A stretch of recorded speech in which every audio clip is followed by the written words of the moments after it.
Hey, hello and welcome back, future doctors and engineers. So here we go for the discussion of most important topic, that is self inductance and mutual inductance. इसी के concept के साथ मैं numerical problem यहाँ पे discuss करने वाला हूँ और कम से कम टाइम में मैं चाहता हूँ, क्योंकि अभी टाइम कम बचा है, आपको ये बेहतरीन से कॉन्सेप्ट, क्योंकि इन पे मैंने देखा है कि मेंस के एग्जाम में बहुत इजी से क्वेश्चंस लगातार हर शिफ्ट में पूछे जा रहे हैं, तो नीट के लिए भी ये बहुत बेहतरीन तरीके से इंपॉर्टेंट माने जाएंगे। क्वेश्चन कैसे आ सकते हैं हमारे एग्जाम में, वो सारे मैं आपको बताऊंगा। And important point is that कि केवल मैं यहाँ पे self inductance and mutual inductance का ही कंसेप्ट डिस्कस करूंगा, ठीक है ना। तो स्टार्ट करते हैं बिना देर किए बॉस, क्योंकि टाइम की ही तो कीमत है। अच्छे से समझना, अच्छे से देखना, अच्छे से प्रैक्टिस करना। जितने क्वेश्चन मैं प्रैक्टिस कराऊंगा उतने ही क्वेश्चन प्रैक्टिस कर लेना, बढ़िया तरीके से कंसेप्ट सीख लेना, है ना। फोड़ दोगे इसके सारे क्वेश्चन, ठीक है। तो क्वेश्चन क्या है सर, सबसे पहले देख लो, क्वेश्चन करने से पहले कुछ चीजें हैं जो मैं आपको बताना चाहूंगा सेल्फ इंडक्टेंस के बारे में, ठीक है। सेल्फ इंडक्शन, ठीक है, self induction. Okay, so sir आपको पता है सेल्फ इंडक्टेंस है मतलब किसी सर्किट में जो खुद की करंट होती है उसी की वजह से जो एक करंट इंड्यूस हो जाती है वहां पे, वही सेल्फ इंडक्टेंस है उसका। कैसे सर, मतलब जल्दी से देखना भाई आप, है ना। एक इंडक्टर कॉइल ले लो पहले, ठीक है सर। एक इंडक्टर कॉइल ले लेते हैं, इसको एक बैटरी से आप कनेक्ट कर दो, ठीक है। ये बैटरी है, ठीक है। इसका ईएमएफ ले लो कुछ ई, तो यहां से करंट इसमें जब जाएगी तो मेन करंट तो यही है। तो अगर ये करंट इंक्रीजिंग ऑर्डर में जा रही है तो बेसिकली बैटरी है भाई, उसको करंट सप्लाई कर रही है, इंक्रीजिंग सिचुएशन है ये, तो करंट इसमें जा रही है, तो ये कॉइल में ना अपनी खुद की करंट बन जाएगी, जिसको हम बोलते थे इंड्यूस्ड करंट। याद करो, है ना। ये इसके अपोजिट ही क्यों बनेगी, क्योंकि ये करंट इंक्रीजिंग ऑर्डर में जा रही है, सो ये इसके अपोजिट ही बनेगी, क्योंकि इंड्यूस करंट हमेशा उसके बढ़ने का अपोज करती है, ये आपको सबको पता होगा। तो ये कॉइल का नेचर है, ठीक है ना, ये कॉइल का नेचर है। तो इस सिचुएशन में तो क्या क्या क्वेश्चन पूछा जा सकता है सर, तो इसमें जो इंड्यूस्ड करंट बन रही है, मतलब जो इसकी वजह से जो फ्लक्स चेंज हो रहा है इसके अंदर जो फ्लक्स चेंज हो रहा है यहाँ पे, समझ गए आप। तो वो जो फ्लक्स है वो किसकी वजह से चेंज हो रहा है, इस करंट की वजह से। अगर ये करंट चेंज होना बंद कर दे तो फ्लक्स बनेगा ही नहीं, इंड्यूस करंट बनेगी ही नहीं। ओके, तो बेसिक कंसेप्ट पे आप फोकस करेंगे, ठीक है। देखो भाई, उसने बोला कि इसके चेंज होने से इसमें जो फ्लक्स पास हो रहा है वो चेंज हो रहा है, उसकी वजह से इसमें एक इंड्यूस करंट बन गई। तो भाई फाई इक्वल टू यहाँ कोफिशिएंट आएगा एल, यही है बस मेन मुद्दे की बात। एल को हम लिख सकते हैं फाई बाई आई। बस ध्यान रखना, जब भी कभी किसी सर्किट का सेल्फ इंडक्टेंस निकालना हो तो अगर उस सर्किट में नंबर ऑफ टर्न्स भी दे रखे हैं, एन ले लेना, तो एल आ जाएगा आपका एन फाई बाई आई। तो this is the formula to solve the problem. Unit वगैरह आपको पता होगी, हेनरी वगैरह, यू कैन सॉल्व। तो n is the number of turns, phi is the magnetic flux जो उससे पास हो रहा है। फ्लक्स अगर नहीं दे रखा है तो आपको पता है फ्लक्स होता है बी इंटू ए, समझ गए आप, बी इंटू ए यहां से निकाल लेना। This is the way how we will solve the problem. जो बेहतरीन टाइप के क्वेश्चन आते हैं इस पे फोकस करें आप, इस पे फोकस करें, ठीक है ना, इस पे फोकस करें। और क्या पूछा जा सकता है सर, इसमें जो एनर्जी स्टोर होगी मैग्नेटिक, वो एनर्जी का फॉर्मूला सपनों में देखो, हाफ एल आई स्क्वायर, इस पे फोकस करें। इससे फायदा क्या होगा सर, यहां से ये फायदा होगा कि एल की डायमेंशन निकाले जा सकते हैं। शिफ्ट 1 में भी पूछी, कल शिफ्ट 2 में भी पूछी गई, समझ गए आप, इंपॉर्टेंट है, ठीक है, इंपॉर्टेंट है। अच्छा सर, ये ना टोटल एनर्जी स्टोर्ड है, अगर एनर्जी डेंसिटी पूछे तो ध्यान रखना भाई, B square over 2 mu nought, ये एनर्जी डेंसिटी है, मतलब energy per unit volume. You can write energy per unit volume, कितनी स्टोर करेगी ये कॉइल, वो ये है, ये एनर्जी डेंसिटी है, ये टोटल एनर्जी स्टोर्ड है जो मैग्नेटिक कॉइल में मैग्नेटिक एनर्जी स्टोर होती है, बिल्कुल वैसे ये जैसे कैपेसिटर स्टोर करता है, ठीक है। तो यार ये तो वॉच का बेसिक सी चीज है जो आपको पता होना चाहिए, पहले क्लियरली पता होना चाहिए कि इसके बारे में भाई ये चीज है, इस तरीके से आप याद रख सकते हो, ठीक है ना। अब अगर आप यहाँ पे देख रहे हो इस करंट की वजह से जो इंड्यूस्ड डीएमएफ यहाँ क्रिएट होगा, अगर उसको निकालोगे तो minus l d i over d t ही होगा, है ना। ये तो ऑब्वियसली पता ही है, minus l d i over d t. Self inductance coefficient ये है rate of change of current, average value निकालने तो delta i over delta t लिख लेना। मतलब ये थोड़ा सा मैं रिवीजन के तौर पे आपको बता रहा हूँ कि आप इस तरीके से याद रख सकते हैं, बट क्वेश्चन ना बहुत बेहतरीन तरीके का हम यहाँ डिस्कस करने वाले हैं, आप ध्यान से समझते जाएंगे, ठीक है। और क्या होगा सर, इसका सेल्फ इंडक्टेंस कोफिशिएंट इस कॉइल का, उसके ऊपर लिखा रहेगा एन, ठीक है। अगर वो बात करें ना म्यूचुअल की, पता है किसकी बात करेगा सर, म्यूचुअल इंडक्शन, है ना। तो इसमें थोड़ा सी एक बात याद रखनी है, म्यूचुअल इंडक्शन वही वाली बात है, जैसे मैं और आप मिलके, मैं पढ़ा रहा हूँ आप पढ़ रहे हो, तो this is a mutual process, है ना। म्यूचुअल मतलब मैंने पढ़ाया तब आपने पढ़ा, समझ गए आप। तो एक कॉइल में ऑलरेडी करंट होगी, उसकी वजह से दूसरी कॉइल में इंड्यूस होगी, इसको बोलते हैं म्यूचुअल, जिसपे ट्रांसफॉर्मर काम करता है, ठीक है। कैसे सर, अगर हमारे पास एक कॉइल है ये, ठीक है, और इसको हम करंट दे दे, एसी सप्लाई कर दे, उसको करंट दे दी हमने, और इसकी वजह से जो दूसरी कॉइल होगी, ठीक है, दूसरी कॉइल और उसमें रेजिस्टेंस करंट होगा, ये लोड रेजिस्टेंस मानते हैं हम इसमें। तो इसमें जो करंट I2 बनेगी I1 की वजह से बनेगी, क्योंकि इसमें करंट ऑलरेडी थी, इसका फ्लक्स इससे पास होगा। तो इसमें ये है कॉइल नंबर 1, ये है कॉइल नंबर 2, इसमें टर्म्स अलग अलग हो सकते हैं। तो इसमें जो फ्लक्स गया सेकंड में वो इसकी करंट की वजह से गया, बस ऐसे समझो। तो इसमें जो फ्लक्स गया वो पहली करंट पे डिपेंड करेगा, इसका ये फॉर्मूला बन गया। तो यहां से जो कोफिशिएंट आएगा निकल के भाईजान वो आएगा MI1, तो M को ही आप लिखोगे phi2/I1, सिंपल है।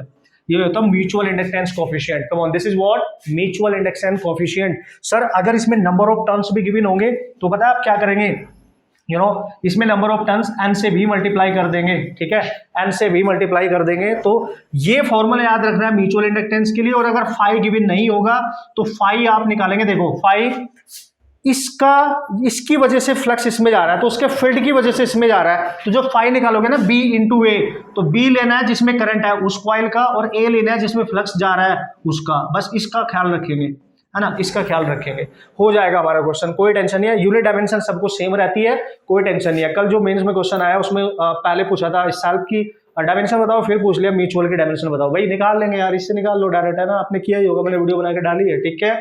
तो ये बेसिक कंसेप्ट एक तो ये याद रखना है। इसके बाद कुछ छोटी छोटी बातें जो बहुत जरूरी है, जिन पे भी क्वेश्चन डायरेक्ट आजकल पूछे जा रहे हैं, उसके बाद मैं न्यूमेरिकल पे आऊंगा डायरेक्ट, ठीक है। ओके गाइस, एक प्यारा सा बेहतरीन सा कॉन्सेप्ट मैं आपको बताता हूँ, क्योंकि इस पे भी क्वेश्चन डायरेक्ट ही पूछ लेगा, इवन फॉर्मूला ही पूछ लेगा, तो हमारे एग्जाम नीट में भी पूछा जा सकता है। आप भी अवेयर रहे बेहतरीन तरीके से। क्या सर, जब ये जो इंडक्टर कॉइल है ना, अगर इनको सीरीज में कनेक्ट कर दे, देख सकते हो आप सीरीज में ही है, ध्यान से समझना, ये भी सीरीज है, ये भी सीरीज है, ठीक है ना। बस इनको रिप्रेजेंट करने का तरीका लगा, मैं बताऊंगा कैसे।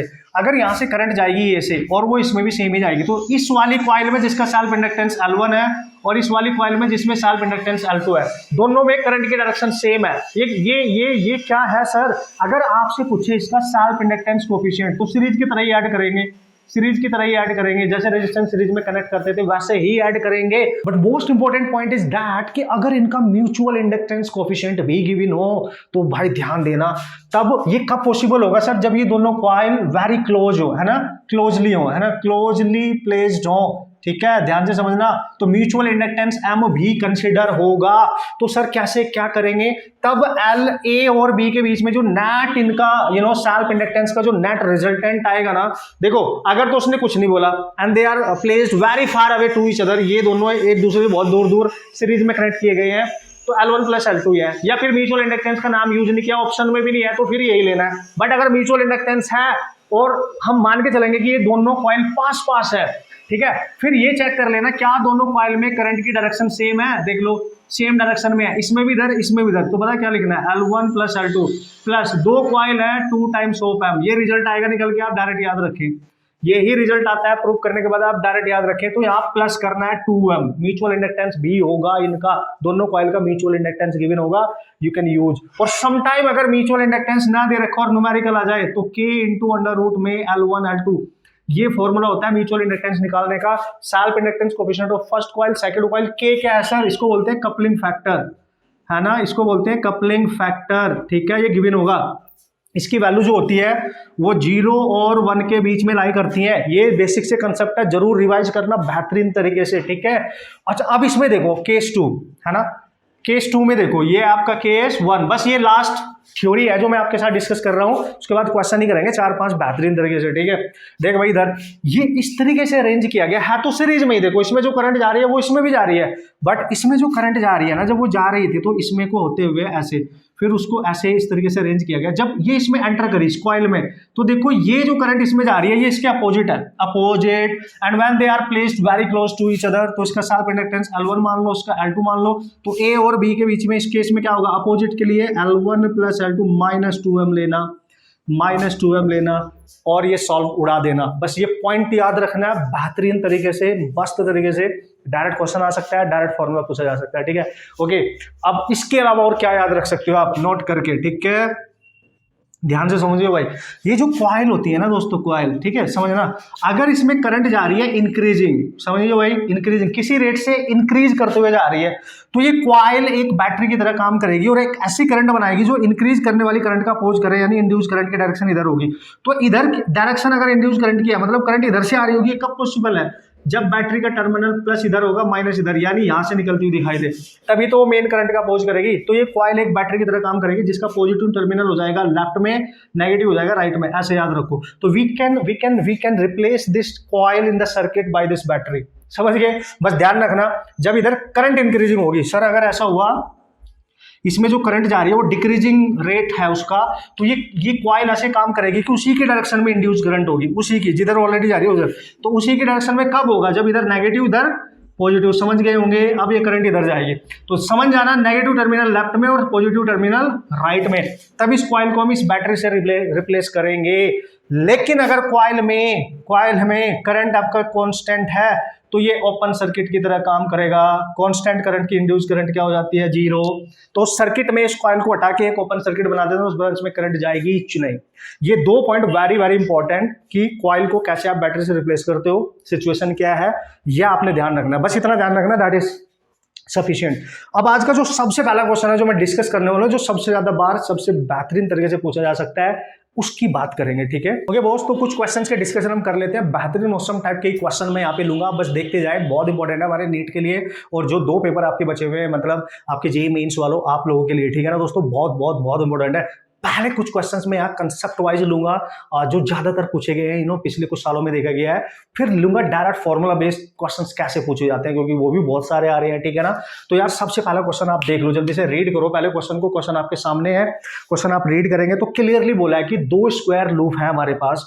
तो दिख रहा है तुम्हें डायग्राम में 2 स्क्वायर लूप है, एक बड़े वाला और उसके अंदर एक छोटे वाला, कॉन्सेंट्रिकली मतलब कोप्लेनर है, कॉन्सेंट्रिकली इनको प्लेस किया गया है, दोनों का सेंटर जो है वो कॉन्साइड कर रहा है। ठीक है, then mutual inductance of the system, इस पूरे सिस्टम का म्यूचुअल इंडक्टेंस निकालना है।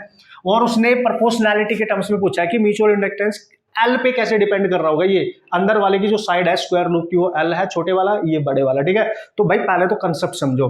जब भी ऐसा क्वेश्चन आए जिसमें 2 कॉइल, ऑब्वियसली म्यूचुअल निकालने के लिए 2 कॉइल ही चाहिए, कॉइल किसी भी फॉर्म में हो सकती है, आप कंसेप्ट पे ध्यान देना। यहाँ पे स्क्वायर शेप में है, ये सर्कुलर भी हो सकता था एक क्वेश्चन में, वो भी लूंगा। ठीक है, तो पता क्या करना है, अगर करंट ना गिवन हो किसी एक कॉइल में, तो आउटर कॉइल में करंट मान लिया करो, डायरेक्शन कुछ भी मानो, जैसे इसमें करंट ऐसे जा रही है, मान लिया इसमें करंट ऐसे जा रही है, तो इसकी वजह से इसमें करंट इंड्यूस हो जाएगी, ये हमें पता है, हमें उससे मतलब नहीं है फिलहाल। यहाँ पे हमें चाहिए म्यूचुअल इंडक्टेंस। तो जब भी म्यूचुअल इंडक्टेंस चाहिए, व्हाट इज द बेहतरीन तरीका, मैंने आपको बताया था म्यूचुअल इंडक्टेंस। अगर इसको कॉइल 1 मानो और इसको कॉइल 2 मानो, तो इसकी करंट की वजह से इसमें फ्लक्स जाएगा, तो हम सेकंड में जब फ्लक्स निकालेंगे वो पहली करंट पे डिपेंड करेगा।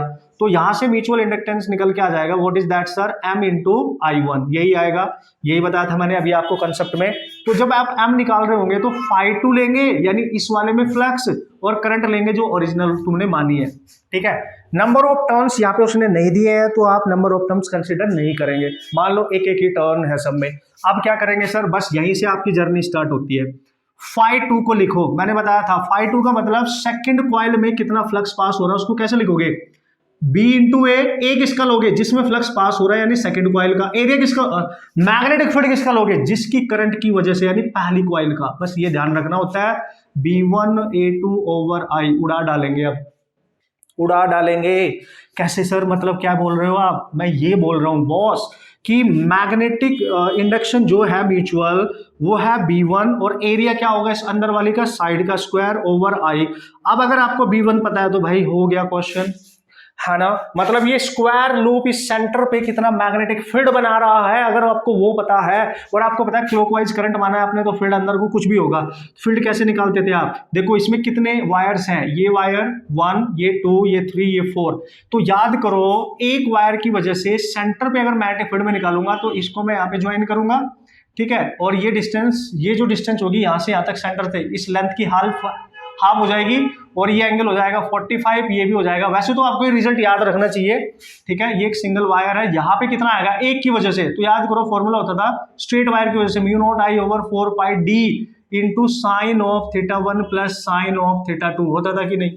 ठीक है, एक वायर की वजह से आए, और ये 4 वायर ऐसे 1 2 3 4, तो 4 times into this one, mu naught I over 4 pi D कितना है सर, सेंटर से यहां वायर तक की परपेंडिकुलर डिस्टेंस ये, और ये है L बाई 2 इंटू साइन कितना है सर, ये भी 45 है प्लस दूसरा वाला भी 45 है, यहां से आप निकाल लोगे। देखो देखो मैग्नेटिक फील्ड का कंसेप्ट भी क्लियर होना चाहिए इसका मतलब आपका इसको निकालने के लिए, ठीक है। तो यार सर ये तो कैंसिल नहीं हो गया, 2 पर जाएगा बिल्कुल, 2 mu naught I over pi L, अंदर बचेगा 2 इंटू 1 बाई रूट 2, क्योंकि ये और ये सेम ही तो है, ठीक है। तो ये बनेगा √2 mu naught I over pi L. I think ये आ गया आपका मैग्नेटिक फील्ड टोटल, है ना। चेक करें आप, चेक करें, come on guys, no problem. यहां पे पुट करो तो हो गया सवाल, हो गया 2√2 mu naught I over pi L into L square over I, I cancel. वो बोल रहा है स्मॉल एल और कैपिटल एल पे कैसे डिपेंड कर रहा है, बाकी सब कांस्टेंट है, ये भी कांस्टेंट, म्यू नॉट भी कांस्टेंट। अगर आंसर ऐसा आएगा तो यही आंसर है, अदरवाइज यू कैन से कि एल स्क्वायर बाई एल पे डिपेंड कर रहा है। You just check out the options, you just check out the options, ठीक है।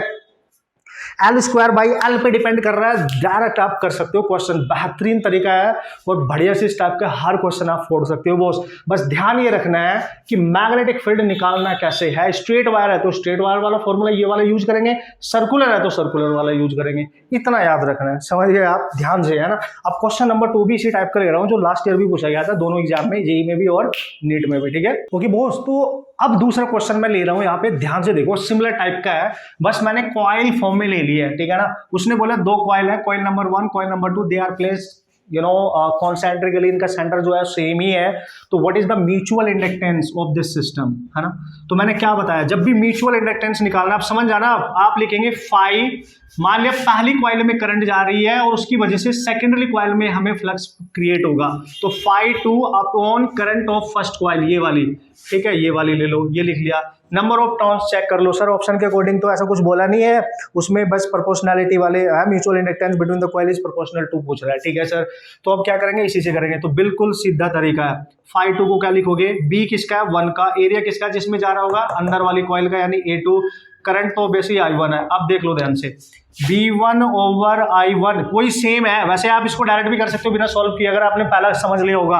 A2 कैसे लिखेंगे, इसका एरिया पाई आर स्क्वायर, समझ गए, समझ गए आप। अब कुछ भी करो यार, B1 निकालना है, देखो ना, इस करंट की वजह से, पहली कॉइल की करंट की वजह से इसके सेंटर पे मैग्नेटिक फील्ड क्या होगा, यानी B1, याद करो सर्कुलर कॉइल होता था, mu naught I over 4 pi r, उसकी radius into angle subtended by that coil at the centre. जब कंप्लीट सर्कल होता है तो 2 पाई का एंगल बनाएगा, मतलब यहाँ पे 2 पाई लिखेंगे सर, बिल्कुल, तो ये आएगा mu naught I over 2r, ठीक है ना, उसकी रेडियस r दे रखी है फर्स्ट कॉइल के, जिसमें करंट माननी है आपने, यहाँ पटक दो तो ये आएगा mu naught I over 2r into I पहले से ही है, इंटू पाई आर स्क्वायर, ये हो गया कैंसिल, बाकी सारी चीजें कांस्टेंट है, mu nought pi r square over you can write 2r, तो ये कांस्टेंट है सब कुछ ये, ठीक है। तो जो म्यूचुअल इंडक्टेंस है वो डायरेक्ट किस पे डिपेंड कर रहा है, आर स्क्वायर अपॉन आर, बिल्कुल वैसे ही है। वहां पे स्मॉल एल था, अंदर वाली की लेंथ थी यहाँ, और बाहर वाली की लेंथ थी नीचे, यहाँ पे अंदर वाली की रेडियस का स्क्वायर है और नीचे रेजिस्टेंस, सॉरी उसकी बड़ी वाली की radius. So this is your mutual induction of this system. Last year जो क्वेश्चन आया था उसमें इसकी रेडियस मानी थी A और आउटर वाले की मानी थी B, तो अंदर वाले की आप डायरेक्ट ही कर सकते थे, अंदर वाले की और रेडियस का स्क्वायर और बाहर वाले, ये इसका आंसर, इस तरीके से आप बना सकते थे। And this is how you can solve the type of problem जो कंसेप्ट बेस्ड आएंगे। कुछ क्वेश्चंस ऐसे भी हैं जो फॉर्मूले से सॉल्व किए जा सकते हैं, कैसे अभी देखेंगे ना। ओके बॉस, इस क्वेश्चन को आप ध्यान से देख लो, पढ़ लो, बेहतरीन तरीके से आप सॉल्व कर सकते हो क्योंकि डायरेक्ट फॉर्मूला बेस्ड ही है, बट थोड़ी सी इसमें ध्यान देना पड़ेगा। क्वेश्चन को अगर आप ध्यान से पढ़ोगे, उसने बोला है कि भाई एक कॉइल है जिसमें मैग्नेटिक फ्लक्स पास हो रहा है और जो मैग्नेटिक फ्लक्स गिवन है that is associated with the 10 turns out of the 500 turns of the coil. मतलब ये जो मैग्नेटिक फ्लक्स आपको दे रखा है यहाँ पे, ये 10 नंबर ऑफ टर्न्स के लिए है, मतलब टोटल 10 टर्न्स का इतना मैग्नेटिक फील्ड है। टोटल टर्न्स कितने हैं सर, 500, समझ रहा, टोटल टर्न्स 500 है और करंट उस कॉइल में दे रखी है 5 एम्पियर, तो सेल्फ इंडक्टेंस पूछा है ना, सेल्फ इंडक्टेंस पूछा है। यार क्या बात कर रहे हो, जब नंबर ऑफ टर्न्स भी गिनो, फ्लक्स भी गिनो, अभी बताया था मैंने how you can solve the problem, L is equal to N phi over I। देखो बेसिक कंसेप्ट है कि नहीं है ना, याद होना चाहिए कि नहीं बॉस। तो सर कैसे लिखेंगे, N कितनी है, टोटल नंबर ऑफ टर्न्स कितने हैं, देखो 10 के लिए इतना है तो 500 के लिए कितना होगा, यानी ऑब्वियस है ना, ऑब्वियस है, यहाँ पे टोटल नंबर ऑफ टर्न्स जो है वो 500 है, यानी टोटल है 500 और ईच के लिए हर 10 टर्न्स के लिए इतना फ्लक्स दे रखा है, तो आप यहाँ 50 मान के चलेंगे, टोटल जो इफेक्टिव टर्न्स बचेंगे आपके लिए वो 50 बचेंगे, क्योंकि 10 पे इतना है तो 500 पे कितना होगा, ठीक है ना। तो 5 कितना है सर, 5 है आपका, 5 इंटू 10⁻⁴, करंट है सर 5, हो गया कैंसिल, एल आ गया आपका 50 10⁻⁴। बस इस पे ध्यान देना था आपने कि 10 का दे रखा है, 1 टर्न का नहीं है। अगर 1 का होता तो 500 से मल्टीप्लाई करता मैं, क्योंकि 10 के लिए है तो 500, टोटल टर्न्स है तो 50 बचेंगे ना भाई, है ना। तो इसको आप लिख सकते हो 5 इंटू 10⁻³ यानी 5 मिली हेनरी, और एल की जो यूनिट होती है that is millihenry, and this is how you can solve. बस जस्ट बेसिक कांसेप्ट है, बेहतरीन तरीके से उड़ा सकते हो, ठीक है। ओके यार, तो ये क्वेश्चन है, देखो आप ध्यान से, जिससे कि हमें फॉर्मूले भी अप्लाई करने आ जाए, बेहतरीन तरीके से हम क्वेश्चन सॉल्व कर पाए, है ना। किसी भी टाइप का क्वेश्चन हमसे गलत नहीं होना चाहिए। क्वेश्चन को आप पढ़ोगे तो आपको आइडिया लग जाएगा। There is an EMF of 96 millivolt, ठीक है ना, जिसको अप्लाई किया गया, वो जो इंड्यूस्ड हुआ है in windings of a coil when the current is nearly increasing at the rate of 1.20 ampere per second. मतलब यहाँ पे ये मैंने 2 लिखा है, that is actually 1.20 ampere per second, यानी उस कॉइल के अंदर जो करंट इंक्रीज कर रही है वो इस रेट से कर रही है, डी ओवर डी टी की वैल्यू दिया है। तो बताओ म्यूचुअल इंडक्टेंस क्या होगा इसका, ठीक है ना। What is the mutual inductance of the coil, क्या बात कर रहे हो यार, ईएमएफ दे रखा है आपको, तो क्या होता है भाई ईएमएफ। देखो ना, जब मैंने सेल्फ इंडक्टेंस के लिए लिखा था -L di ओवर dt, तो म्यूचुअल के लिए क्या होगा -M di ओवर dt। हमें निकालना है मैग्नीट्यूड, तो टेक द मैग्नीट्यूड, तो मैं लिखूंगा M di ओवर dt, सब कुछ गिवन है ना। M निकालो, ठीक है ना। E कितना दे रखा है 96 इंटू 10⁻³ M निकालना, di ओवर dt कितना दे रखा है सर 1.2, ठीक है। तो M कितना आ गया सर 96 इंटू 10⁻³ ओवर 1.2, ठीक है ना। इसको कैंसिल करो, ठीक है, 3 से कैंसिल कर सकते हो, तो ये पॉइंट हटके ऊपर जाएगा, ठीक है ना। आप इसको ऐसे लिख लो 96/12 इंटू 10⁻², तो ये है 3 4 आएगा एंड 9 2 आएगा, ठीक है, ये 8 आएगा, ठीक है ना। तो म्यूचुअल आ गया आपके पास 8 इंटू 10⁻², तो अगर इसको मिली बनाना है तो -3 कर दो, ये 80 हो जाएगा, 80 मिली हेनरी, ठीक है, 80 मिली हेनरी, यही होना चाहिए ना बॉस। इजी है, मतलब जस्ट एडजस्टमेंट करना है, फॉर्मूला यूज करके 4 देना है इसको, ठीक है। तो this is how you can solve the type of problem, very easy, come on guys, this is very easy. इस टाइप के क्वेश्चंस आपको मिलेंगे तो आपने बेहतरीन तरीके से सॉल्व करके आना है। अब एक लास्ट प्रॉब्लम मैं यहाँ पे डिस्कस करूंगा, वो कैटेगरी भी आपको आनी चाहिए, ठीक है। ओके वो, so this is the last type of problem जो आपने करनी है, और ये कॉन्सेप्ट भी आपको क्लियरली दिमाग में होना चाहिए। इसको यूज कैसे करना है, इसका कंसेप्ट ऑलरेडी मैं आपको अभी बता चुका हूँ।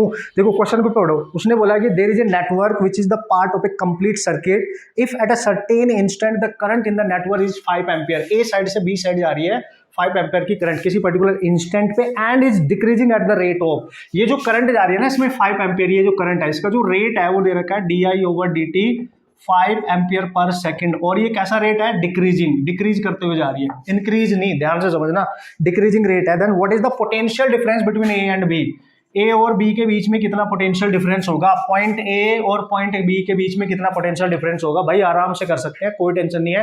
केवीएल अप्लाई करेंगे, 4 डालेंगे, कैसे सर, बस एक चीज का ख्याल रखो, इसमें एक एक्स्ट्रा पहले रेजिस्टेंस और जो बैटरी होती थी वो तो हमने किया ही है, यहाँ पे कॉइल आ गया, तो कॉइल को भी हमें देखना पड़ेगा किस तरीके की बैटरी की तरह रिएक्ट कर रही है। तो इसमें जो जाने वाली करंट है वो डिक्रीजिंग ऑर्डर की है, तो हम इसको रिड्यूस करेंगे सर्किट को, कैसे sir, a as it is रहेगा, 1 एज इट इज रहेगा, ये बैटरी एज इट इज। अब देखो चूंकि ये करंट जब यहां पहुंचेगी और ये आई करंट ये डिक्रीज होते हुए इसमें जा रही है, तो इसमें ऐसी करंट बनेगी जो उसकी सपोर्ट करे, यानी उसी की डायरेक्शन में इंड्यूस करंट हो जाएगी, तो इसमें बनने वाली करंट इधर जाएगी। ये कब पॉसिबल है, अभी बताया था, जब उस बैटरी का नेगेटिव टर्मिनल इधर होगा, पॉजिटिव इधर, ठीक है। और इसका ईएमएफ कितना होगा, जैसे इसका 15 दे रखा है, वो निकाल लेंगे L di ओवर dt से, फिर यहाँ माइनस नहीं लेंगे क्योंकि आप यहाँ ऑलरेडी साइन यूज कर चुके हैं, ठीक है। This is 10⁻³ not 5 ampere per second, this is 10⁻3, तो ये देखो कैंसिल हो गया, तो 5 वोल्ट बचा, तो इसका जो वोल्टेज है वो 5 वोल्ट आ गया। सिंपल है, केवीएल यूज करना है, जिधर से करंट जा रही है यहाँ पे मान लो लेट्स सी वोल्टेज है VA, और यहाँ पे मान लो लेट्स सी वोल्टेज है VB, जिधर से करंट जा रही है उधर से चलना स्टार्ट करो, क्योंकि यहाँ से जा रहे हो और केवीएल अप्लाई कर रहे हो, तो VA इसके अक्रॉस कितना वोल्टेज ड्रॉप हुआ, बिकॉज ऑफ हम इधर से करंट में कैलकुलेशन कर रहे हैं, तो इधर से इधर को जा रहे हैं,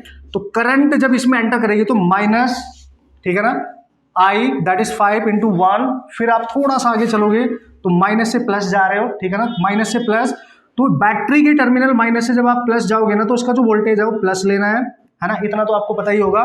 फिर आप और आगे जाओगे तो बैटरी का टर्मिनल माइनस है, फिर प्लस, यानी माइनस से निकल के प्लस पे जा रहे हैं, उसका वोल्टेज प्लस लेना है, समझ गए।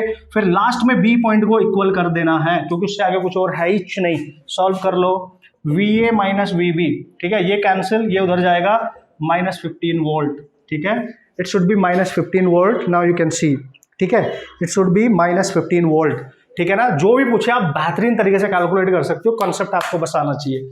तो ये थे कुछ बेहतरीन प्रॉब्लम यार, इस कंसेप्ट से रिलेटेड आप अच्छे से प्रैक्टिस करेंगे, इन्हीं को कर लेना, ढंग से कर लेना, कम टाइम है हमारे पास, कंसेप्ट हमने देख लिया, ठीक है, बहुत अच्छे तरीके से इस पर क्वेश्चन पूछे जाते हैं हमारे एग्जाम में, ठीक है। मिलेंगे नेक्स्ट कंसेप्ट वीडियो के साथ, तब तक आप प्रैक्टिस करते रहने बेहतरीन तरीके से, कोई भी डाउट होगा तो पूछते रहना दोस्तों, ठीक है।